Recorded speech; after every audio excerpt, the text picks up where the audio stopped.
ओम शांति। आज बाबा ने मुरली में याद की यात्रा टर्म को अच्छे से एक्सप्लेन किया। बाबा ने क्वेश्चन में पूछा कि एक्यूरेट याद द्वारा बाप की करंट लेने के लिए मुख्य किन गुणों की आवश्यकता है। उत्तर है कि बहुत धैर्यवान होना चाहिए, समझ होनी चाहिए, ज्ञान की गंभीरता होनी चाहिए कि मुझे क्यों याद करना है बाबा को, उनका क्या मुझ पे इफेक्ट होने वाला है। इस गंभीरता से अपने को आत्मा समझ याद करने से बाप की करंट मिलेगी, ओके, और आत्मा सतो प्रधान बन जाएगी।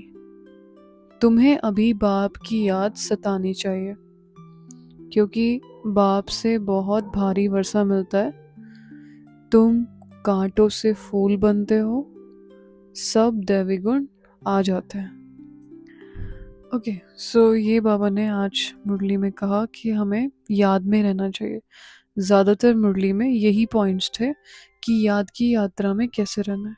सो हम इसे एनालाइज करते हैं कि क्या होती है याद की यात्रा, इसे यात्रा क्यों कहा जाता है, योग और याद की यात्रा में क्या डिफरेंस है। ओके, सो सी, देह अभिमान से आत्म अभिमान की ओर जो रिवर्स यात्रा होती है, इसे हम कह सकते हैं याद की यात्रा।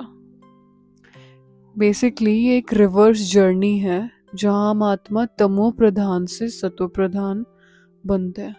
ओके, तो ये एक जर्नी होती है। जब जैसे अभी क्योंकि हमें घर जाना है, उसके लिए बाबा कहते हैं आपका पावन होना ज़रूरी है। तो हमने सतयुग में धरती पे प्रवेश किया था, वहाँ से हमने सतो प्रधानता से गिरते हुए रजो प्रधान बने और रजो से फिर तमो बने। अभी हमें रिवर्स जाना है। ओके, तमो प्रधान से हम आत्मा रजो प्रधान बनेंगे और रजो प्रधान से हम सतो प्रधान बनेंगे। तो ये जो रिवर्स जर्नी है, इसे हम याद की यात्रा कह सकते हैं। ओके, जहाँ आत्मा पतित से पावन बनने की ओर, देह अभिमान से आत्म अभिमान की ओर एक रिवर्स जर्नी करती है। रिवर्स क्यों कह रहे हैं इसको? क्योंकि एक्चुअली हमारा जो नेचर है वो आत्मा अभिमानी ही है। हम सोल कॉन्शियस ही थे। सतयुग में जब हम उतरे थे, मोस्टली हम ब्रेन और उसके अंदर बैठी हुई अपने को आत्मा इजीली रियलाइज कर पाते थे। ये नहीं सोचना पड़ता था कि बॉडी कॉन्शियसनेस नहीं होती थी। बेसिकली याद की यात्रा क्या है? एक रिवर्स जर्नी है। इसका जहाँ शरीर से रिलेशन हटा के हमें आत्मा को परम धाम में टिकाना होता है और शिव बाबा से जोड़ना होता है। ओके, इस याद की यात्रा के 5 स्टेप्स होते हैं। यात्रा कैसे शुरू की जाए? तो जब हम संसार में होते हैं तो यात्रा के लिए पहले तो हमारे पास ऑब्वियसली एक जगह होती है जहाँ हमें पहुँचना होता है। एक लक्ष्य होता है कि मुझे वहाँ तक जाना है। जैसे अगर आप कहीं घूमने जा रहे हैं, अगर अभी सपोज हम घूमने जा रहे हैं मधुबन, तो हमें मधुबन याद रहता है कि हमें रास्ते में ट्रेन में बैठ के जाना मधुबन है। ओके, तो हमारा फोकस इसी चीज़ पे रहता है, याद आता रहता है कि हमें मधुबन जाना है, आबू रोड आएगा, ट्रेन से उतरना है। कॉन्स्टेंटली हमें बुद्धि में वो रहता है क्योंकि हम उस जर्नी पे। ऐसे हमारा अभी जो मेन टारगेट होना चाहिए बुद्धि में, वो ये होना चाहिए कि अब घर जाना है। अभी कुछ दिन पहले दीदी मनमोहिनी जी का स्मृति दिवस था। ओके, तो उनका जो टारगेट था लाइफ का, वो यही था, अब घर जाना है। ठीक है, उनको बुद्धि में हमेशा चलता रहता था कि अब घर जाना है, अब घर जाना है। फाइन, सो उसी अनुसार उनके फिर कर्म भी होता है, उसी अनुसार फिर हमारी अवस्था भी होती है जो हमारी लाइफ का टारगेट होता है। लेकिन ये अब घर जाना है इज वेरी डीप। हमें परमधाम जाने का मन नहीं होगा अगर हमें संसार से वैराग्य नहीं है तो, अगर हमें आपस में एक दूसरे से मोह फंसा हुआ है तो। याद की यात्रा के लिए निर्मोही होना ज़रूरी है। ये सब सोल्स हैं, ये ड्रामा चल रहा है, यहाँ पे अति हो चुकी है, ये सब रियलाइज होना, अंदर इस चीज़ की समझ होना ज़रूरी होता है। इसीलिए बाबा ने कहा ना, बहुत धैर्यता से समझ होनी चाहिए, गंभीरता होनी चाहिए। जो समय चल रहा है उसकी क्रिटिकल सिचुएशन का हमें पता होना चाहिए कि चल क्या रहा है और अभी बहुत बड़े परिवर्तन की ज़रूरत है। एटलीस्ट हमें बुद्धि से संसार में नहीं फंसा होना है। हमें परम धाम की तरफ बुद्धि को फोकस करके अपने आप को इतना चार्ज करना है कि यहाँ जब और अति होगी तब हम अपने प्योर वाइब्रेशन से इस वर्ल्ड को ट्रांसफॉर्म करने में हेल्प कर पाएँ। ओके, आत्माएं जो भटकेंगी या जो अशांति होगी उसमें हम स्टेबल रह के दूसरों को भी शांति रेडिएट कर पाए। खैर, ये हमें बेसिक समझ अभी होनी चाहिए। अगेन, ये चीज़ें समझने के लिए हमारा पुरुषार्थी ब्राह्मण होना ज़रूरी होता है। उनके बुद्धि में क्वेश्चंस होंगे, उनको मन करेगा कि मुझे कुछ करना है करना है करना है। उसके लिए उन्हें संसार से वैराग्य होना ज़रूरी है।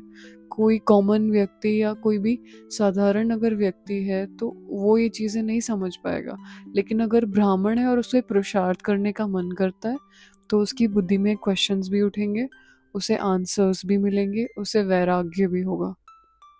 ओके, तो अभी हम समझते हैं कि यात्रा के 5 मेजर स्टेप्स क्या क्या होते हैं। पहली बात तो हमें अपने को आत्मा समझना है कि मैं आत्मा हूँ। ये संकल्प चलाना है कि मैं आत्मा हूँ, केवल एक संकल्प चलाना है कि मैं आत्मा हूँ। ठीक है। सेकंड स्टेप होता है आत्मा दिखती कैसी है, कहाँ पे अभी बैठी हुई है, उस चीज़ को देखना है। जैसे आत्मा मस्तिष्क में स्थित है, ब्रेन है हमारे आत्मा के ऊपर, तो उस ब्रेन को एक रूम के जैसे देखना है कि मैं आत्मा इस ब्रेन रूम में स्थित हूँ। ओके, पहला हो गया संकल्प चलाना कि मैं आत्मा हूँ। दूसरा हो गया अपने आप को देखना कि मैं दिखती कैसे हूँ। तीसरा होता है बुद्धि को संसार से हटा के परम धाम की ओर मोड़ना। अब ये संसार है जो इन आंखों से दिखता है, जिसे देखना सुनना बहुत इजी है, लेकिन बुद्धि को अभी परम धाम की ओर लेके जाना है कि मेरा एक घर है जो एक ओरिजिनल मेरा एक्चुअल घर है मेरा। ओके, उस तरफ बुद्धि को मोड़ के बाबा की तरफ लेके जाना है। बुद्धि का काम क्या होता है? विजुअलाइज करना। मन का काम क्या होता है? उसे डायरेक्शन देना। तो मन के द्वारा डायरेक्शन दे करके बुद्धि को परम धाम में लेके जाना है कि मैं आत्मा परम धाम में हूँ। वहाँ परम धाम को देखना है कि ऐसे एक रेड वर्ल्ड है जो बहुत ब्यूटीफुल है। फिर हमारा फोर्थ स्टेप होता है पॉइंट ऑफ लाइट शिव बाबा को देखना। वहाँ पे बिल्कुल टॉप पे जाना, बाबा के इलेक्ट्रोमैग्नेटिक फील्ड में प्रवेश करना अपने इलेक्ट्रोमैग्नेटिक फील्ड के साथ। अब आप बोलेंगे इलेक्ट्रोमैग्नेटिक फील्ड क्या होता है? सी हर आत्मा का एक ऑरा होता है, ठीक है।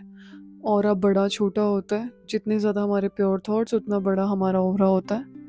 उसे ही इलेक्ट्रोमैग्नेटिक फील्ड कहते हैं। हम सबका अपना अपना इलेक्ट्रोमैग्नेटिक फील्ड होता है।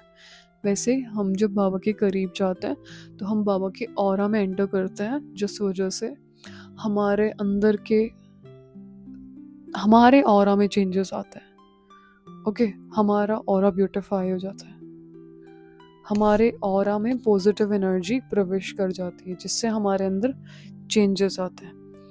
तो इससे हमें शांति, शक्ति, प्रेम, करुणा सटल एनर्जी के रूप में अनुभव होती है।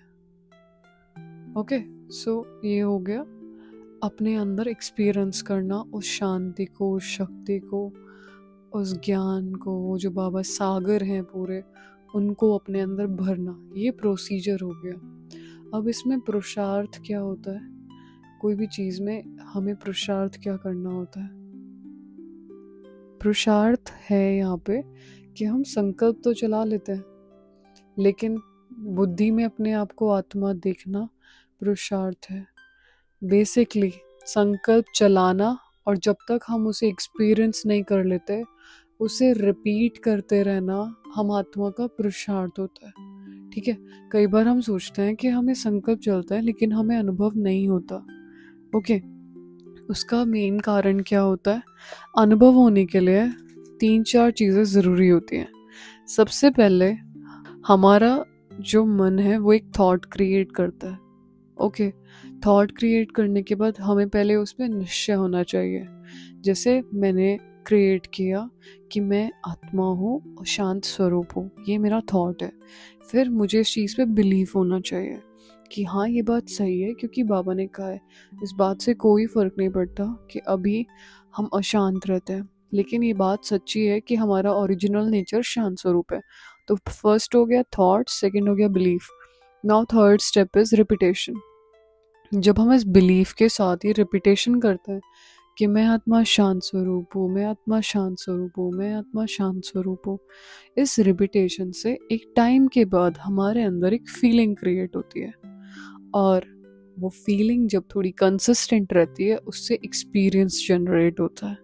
ओके, तो first step is a thought, then उसमें निश्चय, और उसके बाद उसका रिपीटेशन, उसकी प्रैक्टिस के कुछ टाइम के बाद उसकी फीलिंग होगी, और वो फीलिंग एक एक्सपीरियंस में कन्वर्ट होगी जब वो फीलिंग कंसिस्टेंटली रहेगी। तो पुरुषार्थ क्या करना है? थॉट से एक्सपीरियंस तक जाने के लिए हमें उसे रिपीट करना है, क्योंकि थॉट हम इजीली क्रिएट कर लेते हैं, बिलीव हमें इस बात पे है कि बाबा जो कहते हैं वो सही कहते हैं, बस हम उसे प्रैक्टिस रिपीट नहीं करते। इस वजह से हमें फीलिंग्स क्रिएट नहीं होती, और उस वजह से हमें एक्सपीरियंस नहीं होता। तो मेजर जो पुरुषार्थ है वो रिपीटेशन का और उस प्रैक्टिस करने का है। एक थॉट से एक्सपीरियंस तक के जाने का पुरुषार्थ है। वो रिपीट अगर हम करते रहेंगे, प्रैक्टिस करते रहेंगे, नहीं लग रहा योग, फिर भी योग में बैठना है। नहीं हो रही है, बाबा की याद नहीं आती है, तो भी अपने को आत्मा प्रैक्टिस करते रहना है। अपने को नहीं सोल रियलाइज हो रही है, फिर भी I am a star, I am a star, अपने को देखने की कोशिश करते रहना। यही पुरुषार्थ है। और ज़्यादातर क्या होता है, हम ब्राह्मण्स थॉट्स तक रुकते हैं, बिलीफ तक पहुंच जाते हैं, लेकिन रिपीटेशन नहीं करते, क्योंकि हमें कोई फीलिंग ही जनरेट नहीं होती है। फीलिंग तब क्रिएट होगी जब हम उस चीज़ को रिपीट करेंगे। So this is what we have to do. We have to continue, we have to practice it continuously, जब तक हमें वो चीज़ फील नहीं हो जाती है। और एक बार अगर फील हो गई तो आपको कोई रोक ही नहीं सकता, आप तो खुद याद में जाके बैठोगे। एक बार बाबा अनुभव होने की ज़रूरत है, केवल तब तक का हमारा पुरुषार्थ है। एक बार वो आत्माभिमानी स्थिति एक्सपीरियंस कर ली, देन आपको कोई को बोलना नहीं पड़ेगा कि अपने को आत्मा समझो, याद में बैठो, योग में बैठो। आप अपने आप उठ के जाओगे, अपने आप मन करेगा, कंसिस्टेंटली बाबा याद रहेगा कि वो टच ऐसा होता है, वो फील ऐसी होती है। ओके, तो उससे आत्मा अनुभवी मूर्त बनती है। तो ये यहाँ पे समझ लिया कि याद की यात्रा में पुरुषार्थ क्या है? संकल्प चलाना और उसे फील करने के बीच का पुरुषार्थ है, रिपीटेशन करना। ओके, इसके बाद ये एक इंटेलेक्चुअल और इमोशनल एफर्ट होता है, जिसमें मन और बुद्धि को स्थूल वर्ल्ड से हटा के सूक्ष्म शिव बाबा को याद करना होता है, उन्हें फील करना होता है। इसी चीज़ में मेहनत होती है। बाबा कहते हैं इसीलिए याद में मेहनत है। अच्छा, अब ये प्रैक्टिकली कैसे काम करता है? जब हम आत्मा शरीर में बैठ के बाबा को याद करते हैं या इस जर्नी पे जाते हैं, तो जर्नी पे तो हम बुद्धि द्वारा जा रहे हैं। अभी आप सोचेंगे कि हमारे प्रैक्टिकली हमारे अंदर कैसे चेंजेस आएगा। तो see, because brain can not differentiate what is happening and what we are thinking. Okay, जो हम कर रहे हैं या हम सोच रहे हैं, उसमें फ़र्क समझ नहीं आता ब्रेन को।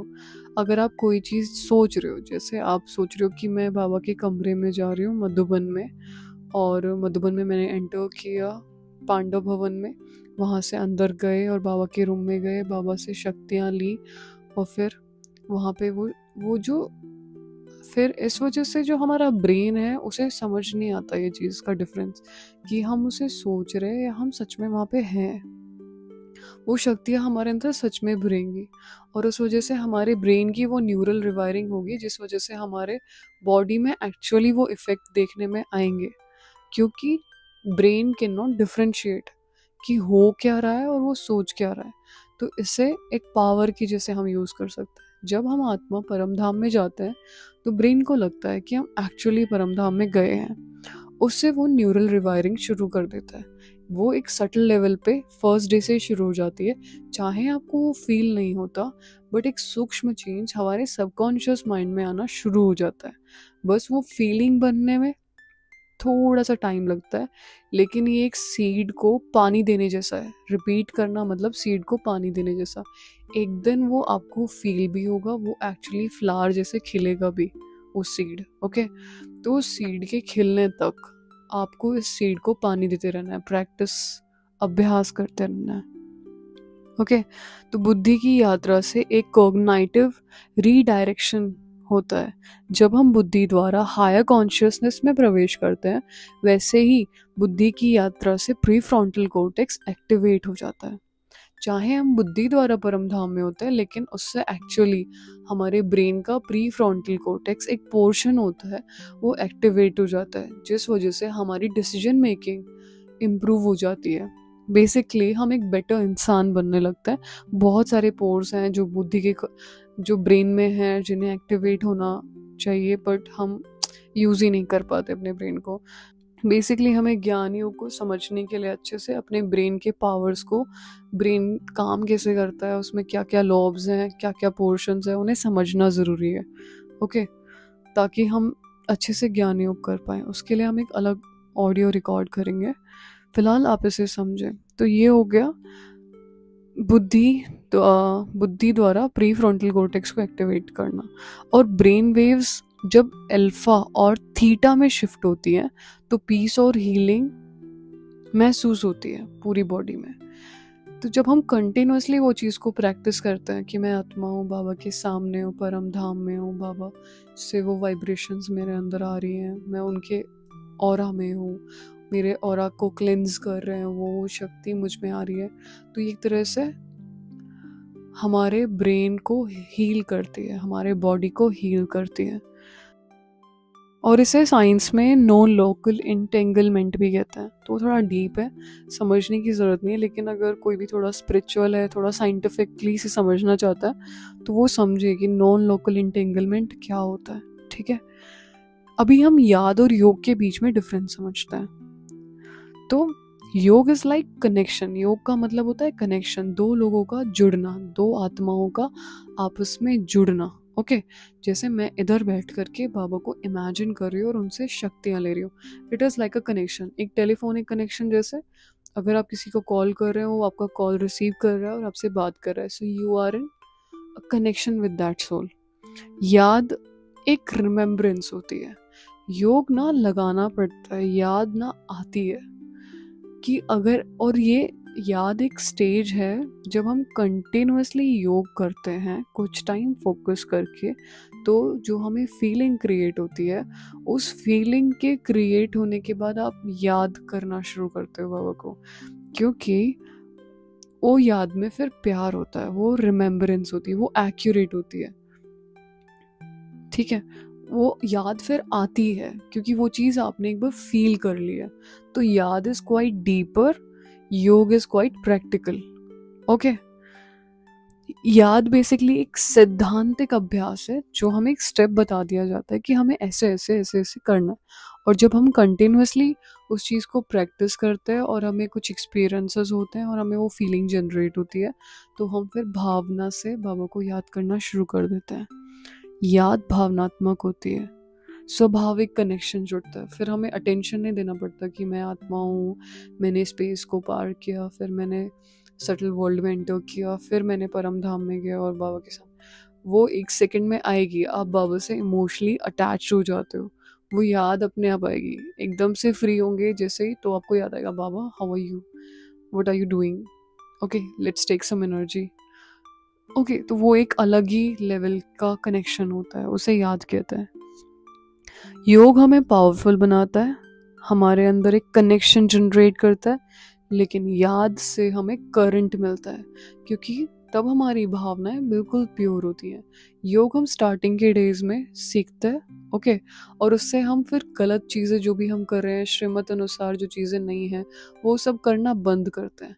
फिर कुछ टाइम के बाद हम भावना वाले हो जाते हैं बाबा के, हम उस लेवल पे बाबा के उस करंट को एक्सपीरियंस कर पाते हैं, उनसे कनेक्ट कर पाते हैं। सी, उनके करंट को अपने अंदर लेने के लिए हमें सेम फ्रिक्वेंसी पे वाइब्रेट करना ज़रूरी है।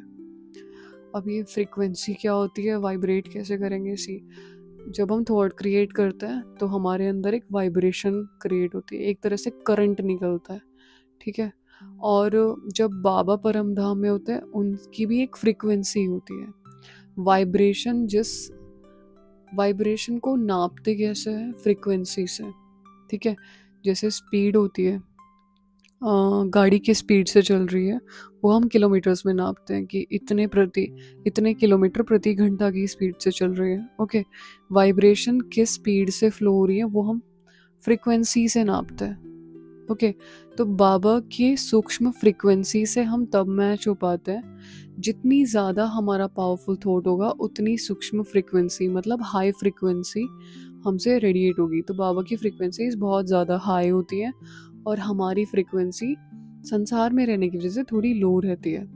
जब हम अच्छे श्रेष्ठ संकल्प चलाना सीख जाते हैं, बाबा के लेवल के संकल्प चलाना, उनके क्या संकल्प चलते हैं? विश्व कल्याण के, ठीक है, भक्तों की सेवा होनी चाहिए, बच्चों का पुरुषार्थ अच्छा होना चाहिए, बच्चों की सबकी सेवा होनी चाहिए, कोई दुख में ना रहे। सेम इमोशंस जब हमारे अंदर आ जाते हैं, बाबा कहते हैं ना कि तुम्हें भक्तों की पुकार सुनती नहीं है क्या? जो वो सेम इमोशंस हमारे अंदर आएंगे, हमें लोगों को लेकर के लगेगा कि नहीं अभी हर कोई पेन में है तो मुझे उन्हें वाइब्रेशंस देनी चाहिए। या हम जब सेम माइंडसेट के हो जाते हैं बाबा और हम, तो हमारी फ्रीक्वेंसी अलाइन हो जाती है और तब बाबा से वो करंट हमारे अंदर डायरेक्टली प्रवेश होना शुरू होता है, जिससे हमारे अंदर बहुत इजीली ह्यूज चेंज आता है। याद हमें पावरफुल बनाता है, लेकिन योग हमें पावरफुल बनाता है, कनेक्शन बनाता है, लेकिन याद से हमारे अंदर करंट भरती है, जिससे हम सतो प्रधान बनते हैं। योग एक मेंटल एफर्ट है, लेकिन याद एक इजी एंड इमोशनल कनेक्शन है। ओके, समझ आया याद और योग में क्या डिफरेंस है? योग इज़ अ प्रोसीजर जहाँ पे हम आत्मा को डायरेक्शन दे सकते हैं, ठीक है, लेकिन याद एक भावना होती है, वो नेचुरल होता है, वो एक कनेक्शन अपने आप जुड़ता है। योग लगाना होता है, याद हमें ऑटोमेटिकली आती है। तो लेकिन याद के लिए भी पहले हमें योग में बैठना आना चाहिए, योग अच्छे से लगाना आना चाहिए। कंसिस्टेंटली जब हम पावरफुल योग करते हैं या अपनी बुद्धि को बार बार खींच के फोकस करते हैं, अपने मन को ज़बरदस्ती खींच के परम धाम तक लेके जाते हैं, तब उसके बाद याद ऑटोमेटिकली हमें आनी शुरू होती है। पुरुषार्थ क्या है अब इसमें? योग में कंसिस्टेंटली प्रैक्टिस करना, ज़बरदस्ती बुद्धि को सही डायरेक्शन में लेके जाना, अपने मन को खींच करके, बुद्धि को खींच के बाबा की तरफ फोकस करना। उसके लिए ज्ञान की इम्पोर्टेंस का पता होना चाहिए, समय क्या चल रहा है ये पता होना चाहिए। ओके, तब अपने आप फिर योग लगेगा और एक स्टेज आएगी तब आपको याद आने शुरू होगी, फिर भूलेगा नहीं। तो जो हम कहते हैं ना कि हमें याद नहीं आती है, भूल जाता है, क्योंकि हमारा योग थोड़ा वीक है। ओके, कुछ टाइम के लिए हमें ज़बरदस्ती योग में बैठना पड़ेगा, ज्ञान कंसिस्टेंटली कुछ ना कुछ एनालाइज करते रहना पड़ेगा, तब जा कर के धीरे धीरे समझ आएगा और वो चीज़ें क्लियर होंगी। ओके, तो करंट, साइंस बिहाइंड करंट क्या है? हमारी आत्मा एक बायो इलेक्ट्रोमैग्नेटिक फील्ड है। जब आत्मा सुप्रीम सोल बाबा से जुड़ती है तो सटल क्वांटम एनर्जी ट्रांसफ़र होती है, जिससे डिवाइन करंट आता है। आपको बताया ना करंट कैसे आता है? जब फ्रीक्वेंसी मैच होती है। अब फ्रीक्वेंसी कैसे मैच होगी? जब फ्रीक्वेंसी मैच होती है हमारे भावनाओं के लेवल से, कि हमारी भावनाएं कैसी हैं। सपोज़ आप योग में बैठ रहे हो और आपकी भावना है कि बाबा वो पर्टिकुलर सोल जो है वो परेशान है, तो मुझे उन लोगों को सकाश देना है, ठीक है। उतना उस भावना के अनुसार आपको करंट आएगा और फिर आप उतना रेडिएट कर पाओगे, ठीक है। लेकिन एक होता है वर्ल्ड लेवल पे सोचना कि वो एक सोल परेशान नहीं है, बहुत सारी सोल्स परेशान हैं, तो फिर वो करंट हमें उस लेवल का मिलेगा। इट इज़ लाइक कि हमारे अंदर कितनी कैपेसिटी है वो करंट लेने की। ओके, एक होता है हमारी खुद की वोल्टेज होती है, अगर उससे जैसे अगर चार्जर छोटा है लेकिन मैंने सीधा पावर हाउस में लगा दिया जाकर के, ज़्यादा करंट आ गया तो चार्जर क्या होगा, ब्लास्ट हो जाएगा। ऐसे ही जब हमें जितने श्रेष्ठ हमारी भावना होगी, जैसे भावना पूरे संसार का कल्याण करने की है, केवल अपने सेंटर का कल्याण करने की नहीं है, तो उस लेवल से बाबा से हमें करंट मिलेगा। करंट हमारी भावनाओं के अनुसार हमें मिलता है। ओके, लेकिन शुरुआत कैसे होती है? थॉट से हम अच्छे से योग करना सीखते हैं। अगर आप काफ़ी टाइम से अच्छे से योग कर रहे हैं तो इसलिए आपकी भावनाएं बहुत सुंदर होंगी और जितनी सुंदर आपकी भावनाएं होंगी उतना करंट बाबा से रिसीव होगा। इट इज़ लाइक जितना श्रेष्ठ आपका संकल्प होगा उतनी बाबा से हमें पावर्स मिलेंगी, क्योंकि बाबा कहते हैं भंडारा खुला हुआ है, जितना लेना चाहो वो ले लो। I am ready to give everything, तुमको जितना लेना है ले लो। अब तुम्हारी मर्जी है कि तुम एक लोटा लेना है उसमें से, या हमें एक बाल्टी भरनी है, या बाबा को पूरा खाली करना है। वो डिपेंड करता है कि हमें भावना कितनी है सेवा करने की। और दूसरों को देने के लिए जब हम लेते हैं तो वो ओरिजिनली नेचुरली हमारा हिस्सा बन जाता है, पर पहले हमें रेडिएट करना होता है। ओके, उससे हमारी स्थिति ऑटोमेटिकली इम्प्रूव होगी जब हम उसे रेडिएट करने के लिए। Okay, so that's all about याद की यात्रा। अगर इसके बारे में हमें कुछ और क्लियर होगा तो हम आपको ज़रूर सुनाएंगे। Okay, Om Shanti. Do share this with some पुरुषार्थी। आप जो भी जानते हो कि वो पुरुषार्थ अच्छा करते हैं या उन्हें समझना ज़रूरी है। ओके, ओम शांति।